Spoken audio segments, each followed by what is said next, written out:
Why did they do it? For utility. A second-class citizen is the perfect battery. They are smart enough to do the work, but broken enough not to ask for the profits. The system succeeds when you look at the person holding the whip and you don't feel rage, you feel agreement. When you think, maybe they're right. Maybe I am less. That is the moment the soul leaves the body, but here's the flaw: dignity is a virus. It only takes one person to look at a sign and realize, this isn't a law of physics. It's just paint.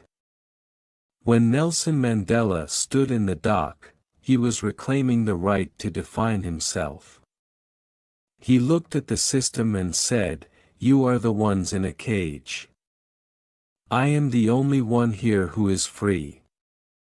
Don't think this ended in 1994, the labels change, the zip codes change, the algorithms change, but the goal is always the same: to make you believe you are a subset of a human being. Here is the part they don't tell you in history class: the laws died in 1994. The ghost didn't. Psychologists call it internalized oppression. When a system spends 40 years telling a grandfather he is less, he accidentally whispers it to the father, and the father accidentally breathes it into the son. It's the imposter syndrome that hits you when you walk into a boardroom. It's the feeling that you have to work twice as hard just to be seen as half as good. The second class status isn't just a law on a page anymore, it has become a genetic memory. The real battle isn't at the voting booth, it's at the mirror. You were not born second class, you were manufactured that way, and if it can be taught, it can be unlearned.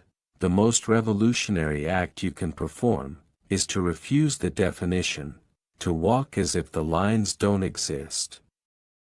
Because the truth is, they never did, if you guessed the title, second class citizens. At the start you've been paying attention, but knowing the name is only the first step.